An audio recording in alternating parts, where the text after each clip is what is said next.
Hello students, I am Deepika Singh and I am here going to start with the unit Human Physiology. Human Physiology में 7 chapters आते हैं. ये एक बहुत ही important unit है for NEET और any other medical exams. Board में भी इससे बहुत सारे क्वेश्चंस पूछे जाते हैं. डायग्राम बेस्ड और डिफिनीशंस, बोर्ड का क्वेश्चंस इससे बहुत ही इम्पॉर्टेंट क्वेश्चंस बनते हैं जो काफ़ी मार्क्स के होते हैं. ह्यूमन फिजियोलॉजी में हम लोग देखेंगे कि नीट में हर साल अप्रॉक्स 15 से 17 क्वेश्चंस पूछे ही जाते हैं. इस बार 2019 में अप्रॉक्स 17 क्वेश्चंस ह्यूमन फिजियोलॉजी से पूछा गया है. तो इसका वेटेज नीट में बहुत ज़्यादा है, इसलिए आपको ये यूनिट पे पूरा कमांड होना चाहिए.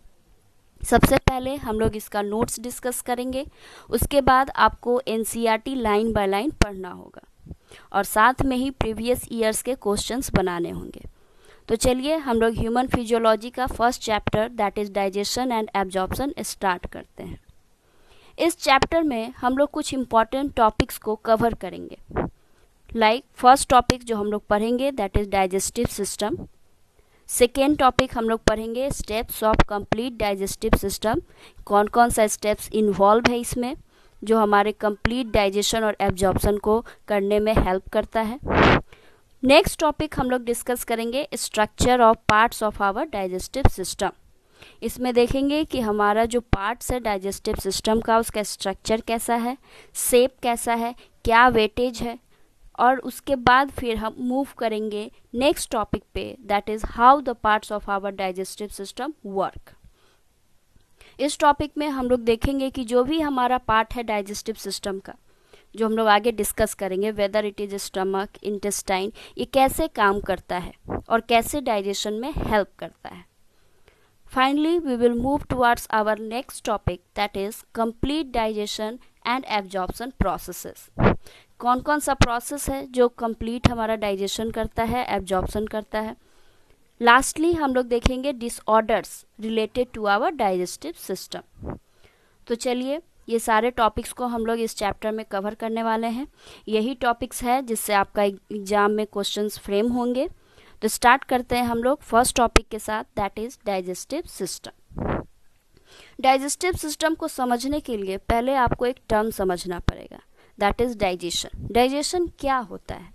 सिंपली अगर हम लोग बात करें डाइजेशन की तो डाइजेशन एक ऐसा प्रोसेस है, बेटर टू से अ बायोकेमिकल प्रोसेस, जिसमें bio macro molecule that is complex food जो खाना हम खाते हैं इसका ब्रेकडाउन होता है into simplest and most absorbable form. Absorbable in the sense कि जब वो खाना टूटेगा तो ऐसा फॉर्म में टूटना चाहिए सो दैट कि हमारे सारे सेल्स, बॉडी के सारे सेल उसको एब्जॉर्ब कर सकें. तो इसी प्रोसेस को हम डाइजेशन कहते हैं. अगर इसका डिफिनीशन देखें तो इसका डिफिनीशन है the process by which biomacromolecule that is complex food is broken down into simplest and absorbable form that is called digestion.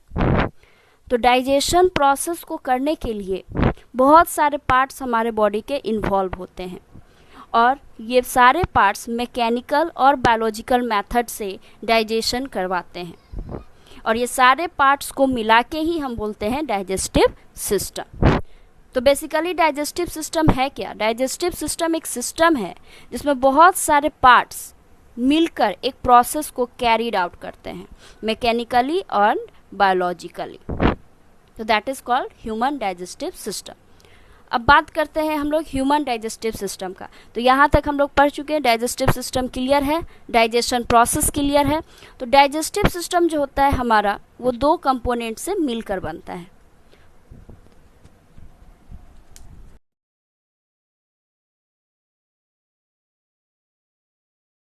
That is alimentary canal and its associated glands. It means human digestive system consists of 2 components, alimentary canal and its associated glands. तो पूरे chapter में हम लोग को यही पढ़ना है alimentary canal के कितने पार्ट्स होते हैं, क्या क्या पार्ट्स होते हैं, कहाँ पे सिचुएटेड है, क्या फंक्शन है और उनसे जुड़ा हुआ उनके ग्लैंड्स, कौन सा एंजाइम सीक्रेट करता है, कैसे हेल्प करता है. गेटिंग? तो वो अभी स्टार्ट करने से पहले हम लोग पहले इधर का स्टेप्स देख लेते हैं, टॉपिक्स डिस्कस कर लेते हैं। तो नेक्स्ट टॉपिक है हमारा steps of complete digestive system. कौन कौन सा स्टेप्स इन्वॉल्व है कंप्लीट डाइजेशन के लिए? तो टोटल 5 स्टेप्स होते हैं, जिसमें पहला स्टेप्स है हमारा इंजेशन। इंजेशन होता क्या है? बेसिकली देखा जाए तो इंजेशन एक सिंपल सा प्रोसेस है जिसमें हम लोग कम्प्लेक्स फूड का इनटेक करते हैं। खाना खाने को ही इंजेशन बोलते हैं। सेकेंड स्टेप्स जो इन्वॉल्व होता है डाइजेशन के लिए, दैट इज डाइजेशन। डाइजेशन जो है अभी हम लोग पढ़े हैं, कंप्लीट प्रोसेस पढ़े हैं डाइजेशन क्या होता है। तो सिंपली क्या कह सकते हैं हम लोग कि डाइजेशन एक ऐसा प्रोसेस है जिसमें जो खाना हम खाए हैं वही खाना का क्या होता है, ब्रेक डाउन होता है into simplest and absorbable form, that is called digestion. अब हम लोग खाना खा लिए, उस खाने का डाइजेशन भी हो गया, तो अब क्या होगा? तो जब कोई भी कम्प्लेक्स फूड सिंपलेस्ट फॉर्म में टूट जाता है तो इसके बाद क्या होता है कि हमारा जो बॉडी पार्ट्स है, जो डाइजेस्टिव सिस्टम का पार्ट है, वो उस सिंपलेस्ट फॉर्म ऑफ फूड को एब्जॉर्ब करता है और एब्जॉर्ब करने के बाद उसे हमारे बॉडी के ईच और एवरी सेल तक पहुंचाता है with the help of blood vessel, जो कि सर्कुलेटरी सिस्टम का पार्ट है। वो हम लोग नेक्स्ट चैप्टर में पढ़ेंगे। तो ब्लड आप जैसे पढ़ें, बचपन से पढ़ते आए हैं कि ब्लड का काम क्या है, सिंपली ट्रांसपोर्ट करना। तो हमारा जो पार्ट है, बहुत सारा डाइजेस्टिव पार्ट है जिसमें हम लोग स्मॉल इंटेस्टाइन भी पढ़ेंगे।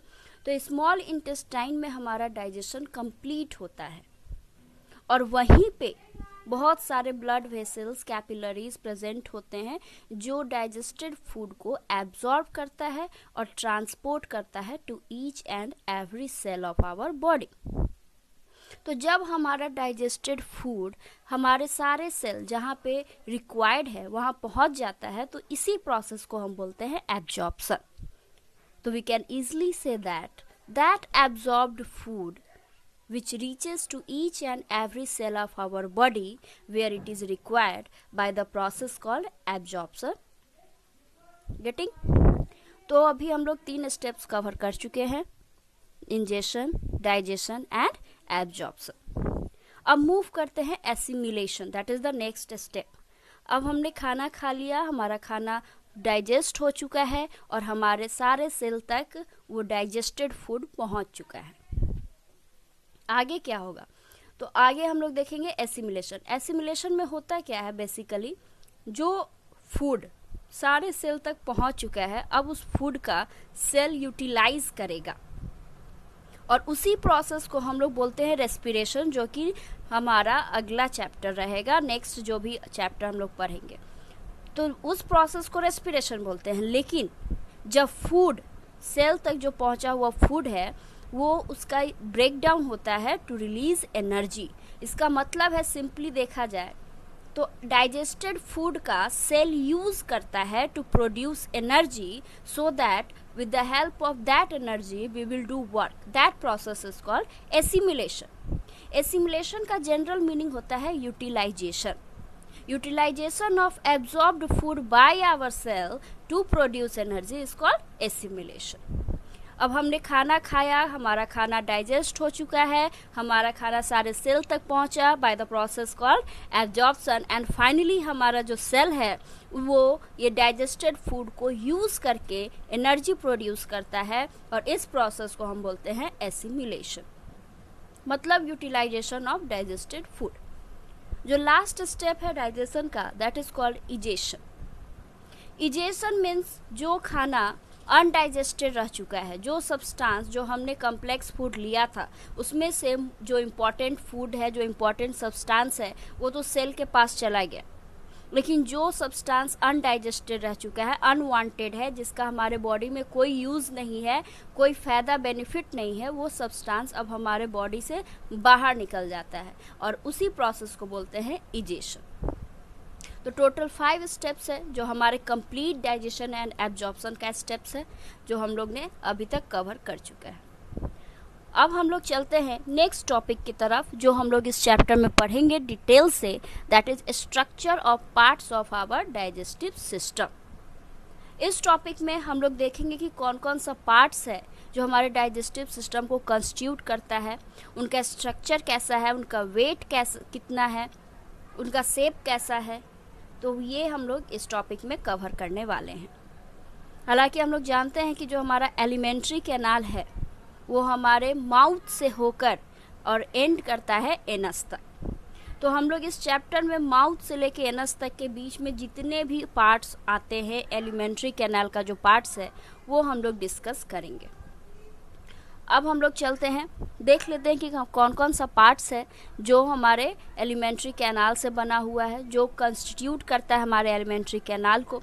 तो सबसे पहले जैसे हम लोग ने देखा कि alimentary canal starts from our mouth, तो देखते हैं माउथ के बाद कौन सा पार्ट आता है। तो जो स्टार्टिंग पार्ट है दैट इज़ माउथ। माउथ जो है वो एक कैविटी में ओपन होता है and that cavity is called buccal cavity. Buccal cavity में ऐसे बहुत सारे पार्ट्स हैं जो हेल्प करता है डाइजेशन में। For example teeth, palate. Palate दो टाइप्स के होते हैं, hard palate and soft palate, जो हम लोग डिटेल में आगे स्टडी करेंगे। Then tongue and finally salivary glands. तो ये सब जो पार्ट है दिस ऑल्सो कंस्टिट्यूट और हेल्प्स इन डाइजेशन, और ये हमारे बक्कल कैविटी में प्रेजेंट होते हैं। हमारा बक्कल कैविटी जो है वो फर्दर ओपन होता है फेरिंग्स में। फेरिंग्स क्या है, इससे क्या, इसका क्या फंक्शन है, ये सब हम लोग डिटेल में स्टडी करेंगे इन नेक्स्ट लेक्चर। फेरिंग्स जो है वो फर्दर ओपन होता है एक फूड पाइप, एक pipe like structure that is we call food pipe and it is also known as oesophagus. Further oesophagus run करता है। Esophagus opens into stomach and stomach finally open into a small intestine, which is the most important part of our digestive system, and finally a small intestine open into large intestine and large intestine opens into anus, which is the last part of our alimentary canal. So these are the parts of our digestive system, और इसी parts को हम लोग next lecture में detail से पढ़ने वाले हैं। तो नेक्स्ट लेक्चर में स्टार्ट करेंगे माउथ से। Thank you. नेक्स्ट लेक्चर में हम लोग डाइजेस्टिव सिस्टम के पार्ट्स को डिटेल से स्टडी करेंगे। फिलहाल हम लोग एक इमेज देखते हैं माउथ और बक्कल कैविटी का। So this is the diagram of mouth. Here the mouth opening present. Inside mouth opens into a cavity that is called buccal cavity. Here it is the buccal cavity. It is also known as oral cavity. Inside buccal cavity there is a muscular organ which is called tongue, and the roof of buccal cavity is called palate. Palate are of two types, hard palate and soft palate. Hard palate is hard because of presence of palatine bone, which is very important point with the actually NEET में ये questions पूछा हुआ है कि कौन सा bone present होता है जिसके वजह से पैलेट हार्ड होता है। The answer is palatine bone, ये आपको याद रखना है। इसी के वजह से जो पैलेट है वो हार्ड होता है। हार्ड पैलेट हमारा बक्कल कैविटी का एंटीरियर पोजीशन में प्रेजेंट होता है आगे की तरफ, और पोस्टीरियर पार्ट में प्रेजेंट होता है हमारा सॉफ्ट पैलेट। तो ये हमारा माउथ का स्ट्रक्चर है। नेक्स्ट ये अगला जो डायग्राम है इसमें हम लोग देखेंगे कि ये कैविटी इसमें दिख रहा है clearly. This is the buccal cavity also known as oral cavity, surrounded by teeth, and inside in between there is a muscular organ that is called tongue. Thank you. तो नेक्स्ट लेक्चर में अब हम लोग start करेंगे with the buccal cavity.